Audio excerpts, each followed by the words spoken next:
ओम सर्वे भवन्तु सुखिनः, सर्वे सन्तु निरामयः, सर्वे भद्राणि पश्यन्तु, मा कश्चित् दुःखभाग् भवेत्। ओम शांति शांति शांति। हरि ओम।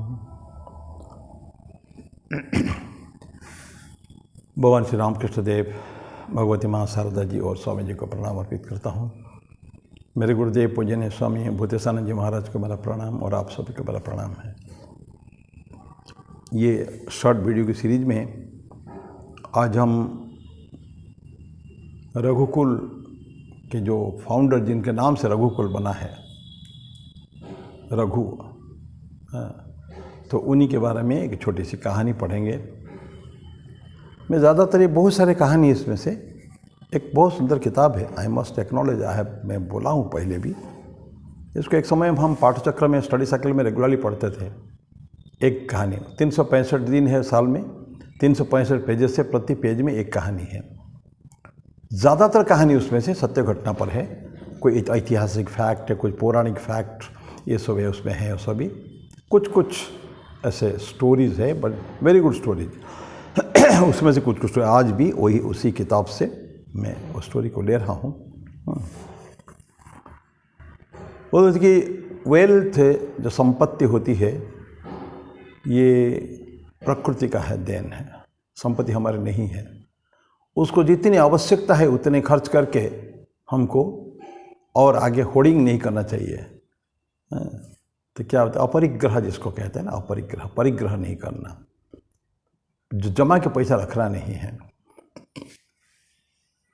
और बोलते हैं कि कोई भी चीज़ होर्डिंग अगर किया, हमें पता है, वो एंटी सोशल हो जाता है, समाज के विरुद्ध हो जाता है वो, एंटी सोशल। और जितना उसको करेंगे उतना ही ऑफेंसिव हमारे लिए हो जाता है वो। सो हम जो पढ़ते हैं पतंजलि में अष्टांग योग में, यम नियम, उसमें है अहिंसा, सत्य, अस्तेय, ब्रह्मचर्य, अपरिग्रह, यम में है। अष्टांग योग पतंजलि का है, यम, नियम, आसन, प्राणायाम, प्रत्याहार, धारणा, ध्यान और समाधि। तो उसके फर्स्ट 2 स्टेप से वो यम और नियम, उसके 5 क्लासिफिकेशन है। तो पहला जो यम है उसमें अपरिग्रह है, अहिंसा, सत्य, अस्तेय, चोरी नहीं करना, और ब्रह्मचर्य, अपरिग्रह। अपरिग्रह मीन्स परिग्रह नहीं करना, मतलब हम लोग को किसी को दान नहीं लेने का है अननेसेसरीली, और स्टोरिंग नहीं करने का है, किसी भंडार बनाना है नहीं, हमको आवश्यकता अनुसार केवल रखने का है। जैसे वेरी गुड क्वालिटी। व्यक्तिगत, ये समाज, क्योंकि समाज का है ना, सारे किसी चीज़ को अगर हम दूसरों से माने पास में बहुत ज़्यादा रखते हैं, माना जाता है वो चोरी है। सस्तेन दंडम अर्हति, ऐसा उसमें आता है। उदर पूर्ति के लिए, ये जठर पूर्ति के लिए, जठराग्नि को शांत करने के लिए जितनी आवश्यकता हमारी होती है, उससे ज़्यादा हमने रखा तो ये क्या हो जाएगा, वो आदमी चोर, स्तेन। और उसके लिए क्या पनिशमेंट है, दंडम अर्हति, उसको डंडा चाहिए। ये शास्त्र हमारे बोलता है, अर्हति, उसके ऊपर दंडा उसको आवश्यक है, उसको है। So but now it is can we kill. अरबों रुपया, खरबों रुपया लोग पास में रखते हैं, बाथरूम में, रूम में, कोर्ट के अंदर, दीवान के अंदर जमा के पैसा रखते हैं, अलमीरा के अंदर। खर्च जीवन भर, 50 जीवन में भी वो खर्च नहीं कर पाएंगे, इतना पैसा लोग जमाते हैं। एनीवे, ये हमारा आज का टॉपिक नहीं है। तो टॉपिक ये है कि महात्मा रघुकुल का इतनी दानी थे, इतने नोबल, अपने पूरा रघुकुल के सारे, पूरा जो इक्ष्वाकु वंश जो है उनका, वो सारे वंश इक्ष्वाकु वंश से, वो तो शुरू वही से है। तो ये वंश में सब नोबल किंग्स थे, बड़े बड़े काम से कर गए हैं। तो उसमें से एक थे महात्मा रघु। एक बार रघु यज्ञ किए हैं, अश्वमेध यज्ञ टाइप पर कुछ किए हैं, तो सारे उनका समाप्त हो चुका है। तो पैसा कुछ नहीं है, ही नहीं उनके पास, बचा कुछ नहीं है। उस समय एक बार आज समय में बैठे हैं, तो एक साधु, उनके गुरु स्वरूप, कौत्स उनका नाम है, कौत्स, उनके पास आते हैं, लेकिन कुछ बोलते नहीं है आके। महात्मा कौत्स जो है कुछ उनसे बोलते नहीं हैं। उनके गुरु राज परिवार के गुरु नहीं है, वो गुरु तो उनका वशिष्ठ थे। लेकिन कौस्तुभ बहुत बड़े ऋषि माने जाते थे। तो पूछते हैं महात्मा रघु को पूछते हैं कि गुरुजी मैं आपके लिए क्या कर सकता हूँ, बताएं। नहीं कुछ नहीं, कौत्स बोलते हैं कुछ नहीं महाराज, ऐसा कोई खास नहीं है। तो इसे उसको अवॉइड करना चाहे बात को। लेकिन रघु है वो थोड़ा बोले, समझ गए कि ना इनको कुछ ना कुछ तो आवश्यकता पड़ेगी। तो रघु फिर पूछते हैं गुरुजी मेरे को दया करके बताइए आप क्या चाहते हैं, क्योंकि अदरवाइज़ बिना किसी काम से आप मेरे जो राजधानी में आके उपस्थित हुए हैं ऐसा कभी नहीं होते, तो कोई ना कोई तो काम आपको होगा। तो कौत्स कहते हैं कि रघुराज मुझे चाहिए 1 करोड़ स्वर्ण मुद्रा। मैं मेरी गुरु वरतंतु महर्षि वरतंतु को मैंने 1 करोड़ गुरु दक्षिणा के हिसाब से 1 करोड़ स्वर्ण मुद्रा देने के लिए मैंने उनको प्रॉमिस किया है, वो मुझे चाहिए। लेकिन अभी भी देख रहा हूँ कि आपका जो राजस्व यज्ञ जो हो गया है वो एक्सप्लेन करते हैं, अभी तक बोल नहीं रहे थे। रघु का मैंने महर्षि रघु जी का उसको पूछने के बाद जो बता रहे हैं कि मुझे इतना चाहिए, मैं आया था उसीलिए। लेकिन मैं देख रहा हूँ कि राजस्व यज्ञ जो तुमने अभी किया है, आपने किया, उसमें अंतिम कौड़ी तक आपने आपके राजकोष से सारे कुछ आपने बांट दिया लोगों को, दरिद्रों को, और सारे पूरा राज्य में बांट दिया आपने, आपके पास कुछ भी नहीं है। तो इसलिए मैं आपको बोलना नहीं चाहता हूँ। तो रघु बोलते हैं कि कोई बात नहीं गुरुजी, चिंता मत करिए, आप यहाँ 3 दिन के लिए रहिए मेरे राज्य में, बाकी आपका बंदोबस्त मैं करूँगा, आप रहिए। ठीक है, कौत्स रहते हैं। रघुदेन सोचते हैं कहाँ जाया जाए, 1 करोड़ स्वर्ण मुद्रा कोई छोटी मोटी बात तो नहीं है। तो सीधा जाते हैं कुबेर के पास। कुबेर सारे जगत के सारे संपत्ति के मालिक वही है, कुबेर है। आइडियल पैसा पड़ा हुआ है, खरब अरब पता नहीं, उसका तो कोई गणना नहीं है ना। आज अरब खरब तो लोगों के पास यहाँ के मिनिस्टर के पास मिल जाता है।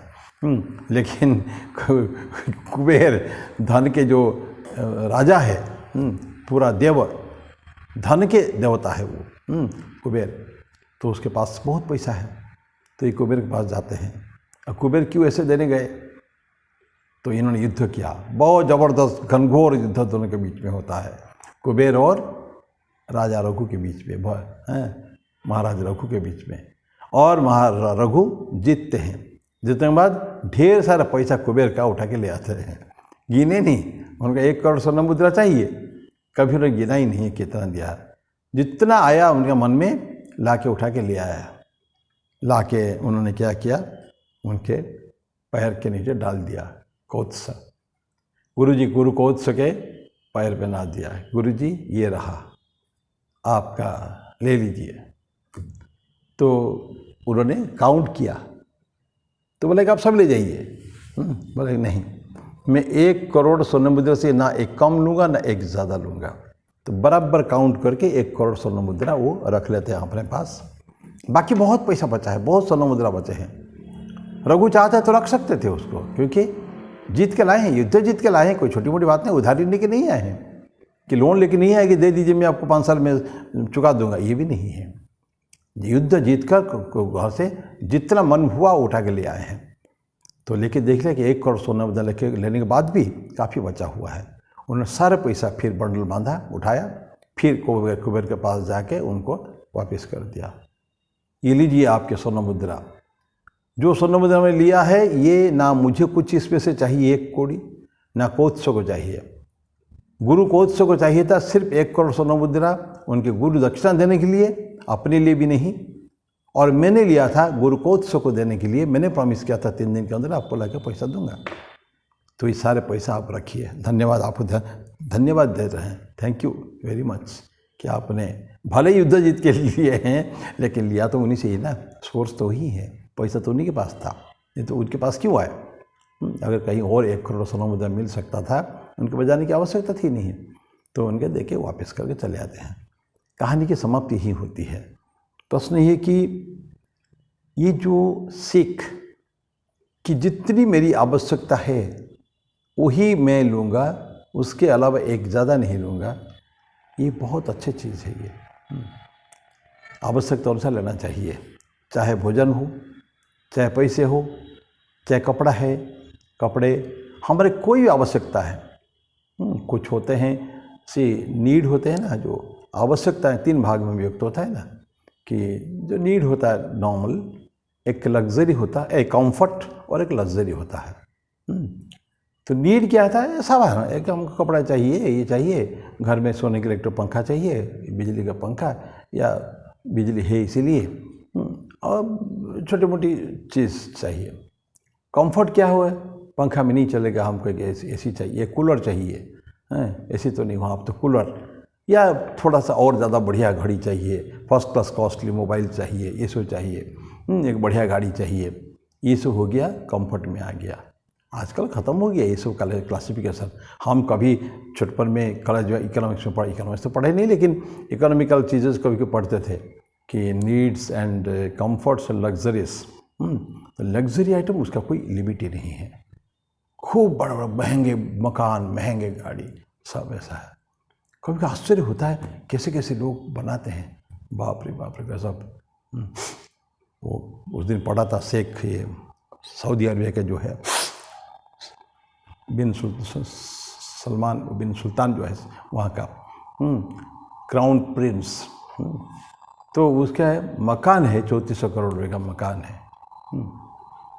3300 या 3500 करोड़ का उसका एक याट खरीदा है, जो स्टीमर टाइप का है ना, जहाज रहता है जल के ऊपर, ये सो है। हमारे भारत में भी कोई कम नहीं है ऐसे बहुत बड़ी चीज़। एनीवे, ये लग्जरी हो गया, लेकिन हमको एक नॉर्मल लाइफ लीड करने के लिए बहुत चीज़ों की आवश्यकता होती नहीं है। सो ये अपरिग्रह को हम लोग थोड़ा सा जितना हो सके अपने जीवन में प्रैक्टिस करने का प्रयास करें। एक छोटी सी कहानी के साथ अपरिग्रह का आई विल स्टॉप इट। कहानी है एक फ़कीर के बारे में, एक राजकन्या और एक फ़कीर। एक राजा थे, बहुत बड़े राजा थे। तो उनकी कन्या थी, लेकिन राजा का कन्या होने के बावजूद भी इतना सिंपल लाइफ उनका था। वो कन्या का बहुत सिंपल लाइफ, कुछ नहीं, आवश्यकता कौन सा कुछ भी नहीं, और लग्जरी आइटम कुछ भी नहीं, कंफर्ट आइटम कुछ भी नहीं। तो पिताजी जब विवाह का जब प्रस्ताव आया तो उसने तय हुआ कि ऐसे व्यक्ति को मैं शादी करूंगी जिसका पूर्ण रूपेण अपरिग्रही होगा, जिसके पास कुछ नहीं हो, कुछ नहीं हो। तो फाइनली एक साधु जो मिला उसको, बहुत यंग हैंडसम, उम्र भी लड़की के बराबर ही उम्र उनका है, और बहुत माने हुए साधु थे वो उस एरिया में। लेकिन अब पर चरम दरिद्र, कुछ नहीं उनके घर में। तो कन्या को ये पसंद आ गया, उसे शादी करने के लिए। शादी हो गई तो कन्या विदाई होगी। विदाई में कुछ चाहिए नहीं, लड़की कुछ नहीं लेगी, एक पैसा भी ना, गहना ना, कुछ कपड़े ना, कुछ नहीं, सिर्फ अकेले जाके उनको छोड़ के आ गए उसके कुटिया में, और साधु के कुटिया में। कुटिया में देखते हैं लड़की जाके एंटर करती है, रात का टाइम है, वो देखते हैं कि भोजन के लिए वो बुलाता है, आइए भोजन करते हैं। 2 सूखे रोटी रखी हुई है, और एक खपरेल टाइप का जो है, कोई बर्तन पूरा नहीं है, एक खपरेल में कुछ पानी रखी हुई है, पानी रखा हुआ है। उसको देख के राजकन्या जो कन्या जो है वो घर जाने के बोला कि मैं जाती हूँ मेरे घर में, पिताजी के घर में। तो वो जो आदमी जो है साधु बोलते हैं कि मैं जानता था आपको यहाँ कष्ट होगा, आप राजकन्या हैं, मैं बहुत गरीब हूँ, मेरे पास कुछ भी नहीं है संसार में अपना कहने के लिए, कुछ भी नहीं। चटाई में नीचे सोता हूँ, ना खाने को ना पीने को, अगले मील कहाँ से आएगा मुझे पता नहीं है।